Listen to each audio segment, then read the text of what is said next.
Drawing 2D-1, the sheet metal pattern, introduces a few basic concepts for computer-aided design using AutoCAD. We'll see how to start a new drawing. We'll also see how to use a CAD template to set up some consistent variables within our AutoCAD drawing. We'll also see how to insert a border and a title block, how to use CAD layers and what CAD layers can actually do. We'll see how to draw lines, how to construct dimensions, and how to save a CAD drawing file and how to start a new drawing all over again. Okay, we're ready to begin our drawing. So let's first click on the AutoCAD application button in the upper left corner. And we want to start a new drawing using the new option. And our templates, we're going to use a template, are contained in the 2D templates folder. And we're going to use a 2D decimal template, so we'll choose the 2080 2D decimal option here. And by choosing this template, we'll have some things already pre-configured for us by the template. Those things include items such as the decimal units, the layers that we need, and a few other system variables that we'll see later on. Our next step is to insert a border. You can find the insert command in the block panel, and your block panel may look different depending on the resolution of your screen, but we're looking for the insert command in the block panel of the ribbon.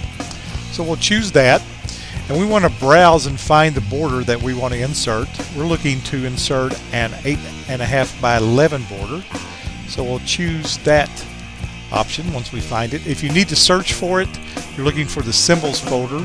On mine it's the K drive, but it should say symbols on whatever, or symbols folder. So choose that file for the border. You can double click on it or choose the open option. Then when the insert dialog box pops up, we want to make sure all the insertion point, scale, and rotation options are unchecked. You don't want to have checks in those little boxes, and we're going to accept the default for the insertion point, scale, and rotation options. So after that appears, just hit OK. Now AutoCAD is asking us to enter some attributes for this border, that is the data that goes in your title block. First we want to enter your name, and then the drawing title. This is a sheet metal pattern. The drawing scale is full size for this drawing, and then whatever today's date might be. I'm working on this on August 31st, 2011, and the drawing number is 2D1. So once you have all that entered, just hit OK, and you should see that information now appearing in the bottom of your border in the title block. Alright, now we're ready to draw some lines. And we're going to draw the object lines that show the outline of this sheet metal pattern. And we want to draw these lines on a separate layer. Right now we have the border drawn on the border layer.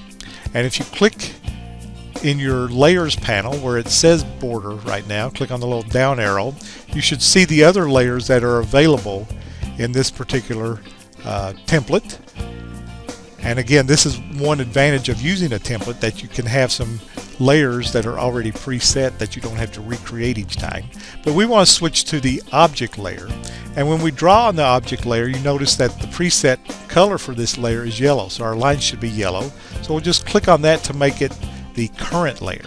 Once it's the current layer, anything we draw now will be on that layer and should be the color yellow. Next, let's click on the line command. And I'm going to start the lines for this sheet metal pattern somewhere in the top left corner. In pre-engineering and design or mechanical drawing, you probably learned to first center your drawing, figuring out where the center point is and working your way out. But with CAD we can draw this anywhere and then later move it so that it's centered. So again, I'm just starting in the upper left corner, and then I'm dragging my crosshair over till I see the appropriate dimension. We're looking for 1.8 inches. And then I'm just going to come down 1.5 inches. And then I'm coming over 3.8 inches. Notice I want to keep my lines perfectly horizontal or perfectly vertical. And right now, as I move my crosshair, you see that it follows my crosshair at whatever angle it wants to go to.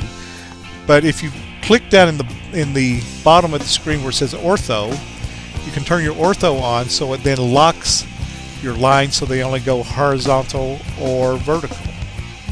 So we want to drag this out now at 3.8 inches. And let's continue by drawing a line 1.5 inches up vertically, and then a horizontal line 1.8 inches, then a vertical line 4.8 inches down, and then a horizontal one 1.8 inches to the left, and then a vertical one up 0.7 inches. Also, with our crosshair, as we're drawing these lines, instead of worrying so much about the measurements, we can just look to make sure our crosshair is lined up with the adjacent line that we previously drew up above. And same way with the horizontal lines here. Instead of when I come down 0.7, it should line up with the bottom horizontal line on the right end. And then continue on to the left, 1.8 inches. And then complete this by returning to your original start point. You can also right click and choose the close option if you'd like, and that should take you back to the original start point also. Now we're ready to draw some dimensions. The dimensions go on their own layer, so let's click in the layers panel and change our layer so that the dimension layer is the current layer. Notice the dimensions should be red, since that's the color assigned to the dimension layer. Before I begin the first dimension, I'm going to zoom in a little bit around the area where we're going to draw this dimension. So what I'm going to do is hover over this area above the top left horizontal line, and I'm going to use my scroll wheel and just scroll up until I'm zoomed in fairly clearly around that area. We can see our grids a little more clearly now, and each small grid represents 1/10 of an inch. We need to see these grids partly because there's a rule about dimensioning, and that rule is that the first line of dimensions should be at least 3/8 of an inch away from the object line. Well, we're working in 1/10 of an inch, and 3/8 of an inch in decimal is 0.375 inches. And if each one of these grids is 1/10 of an inch, if we place it at the fourth grid away, that would be 0.4 inches or 4/10 of an inch, which meets the minimum, exceeds the minimum requirements, which is okay. And that's what we're going to plan on doing. So let's go ahead and choose the linear dimension command from the annotation panel in the ribbon. And I'm just going to click right on the upper left corner of my object line, that horizontal line. Now I'm going to drag over to the right end of that object line, and then I'm going to drag my dimension up until it's at least 4 grids away, and then I'm going to click a third point. So now we see the dimension. It's 1.8 inches. We see the arrowheads drawn properly. We see the little gap that should be left between the extension line and the dimension line. As a result, you can see that AutoCAD has done a lot of the work that is needed to construct a dimension. Now we're ready to construct the rest of the dimensions needed for this drawing. But first I'm going to zoom out so I can see the entire drawing once again. The easiest way to do this is probably just by double clicking on the scroll wheel.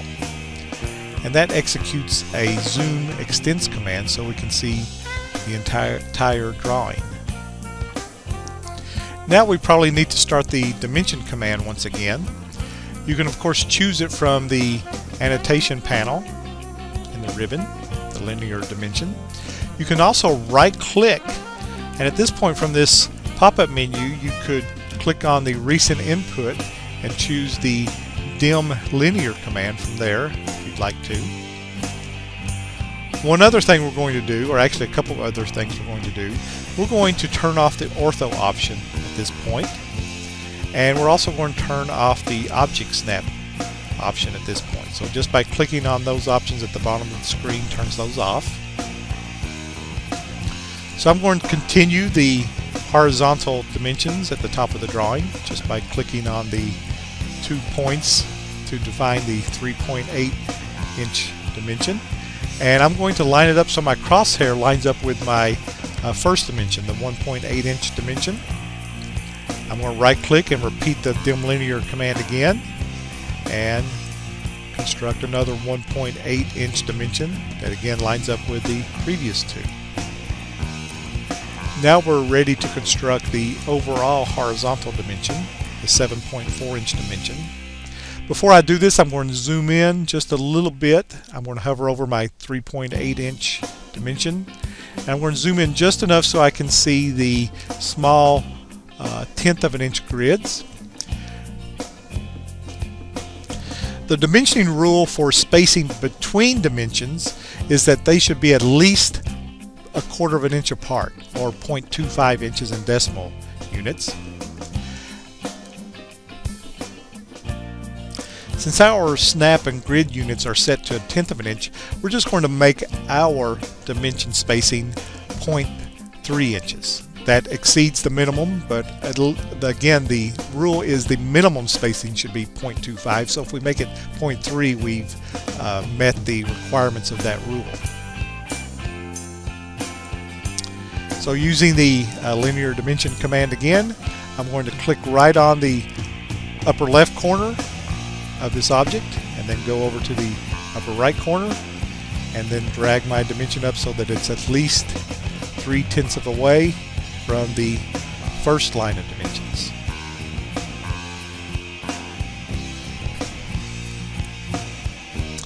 Now we're ready to construct the vertical dimensions.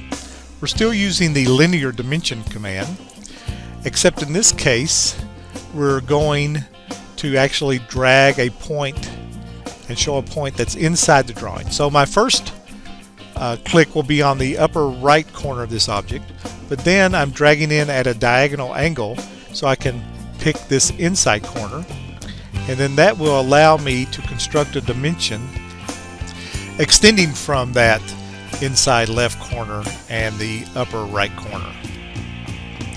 Next we want to construct the 0.7 dimension at the bottom right corner of this drawing. But the way I'm zoomed in right now, I cannot see that area where I want to place that dimension. So we're going to use what's called the pan command. And if you hold down the scroll wheel on your mouse, that activates the pan command, and we can simply move the mouse up until we can see the area where we want to place that dimension. The final vertical dimension we need is the 4.8 inch vertical dimension.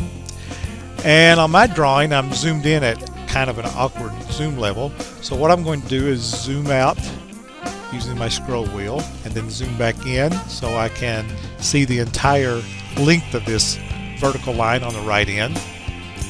And then using my linear dimension command, click on both endpoints of the line and then drag the dimension out so that it's at least 3/10 of an inch away from the first two dimensions.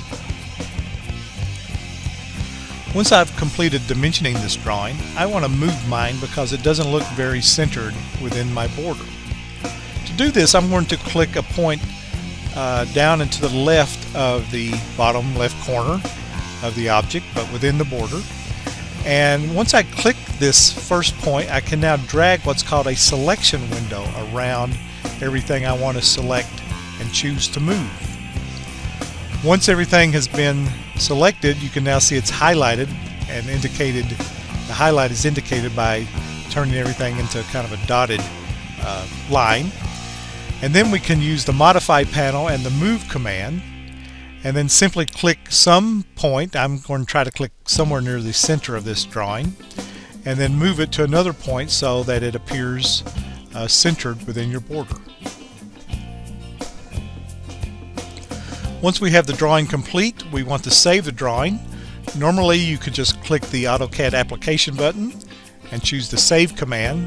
However, in the process of me making this video I've already saved it once, so I'll need to use the save as command to demonstrate this command. but normally, like I said, the save command will work. But save as, and I want to save this into my P folder, and it should have your login name. My login name for this demo is called demo, but you'll click on that P drive folder, and that is on the network. So if you save things to this particular P drive, you should be able to access it from any computer within this room, our room, or within the industrial technology computer network. But we want to save it as drawing 2D-1, and then click the save button. Once you start working on various assignments and projects, you probably want to save your drawing before it's finished. You probably want to save like every 5 or 10 minutes at least. And normally you can just click on the save icon at the very top of the AutoCAD window, and that will allow you to save it very quickly without having to go through the number of steps that I just demonstrated to do the save as command.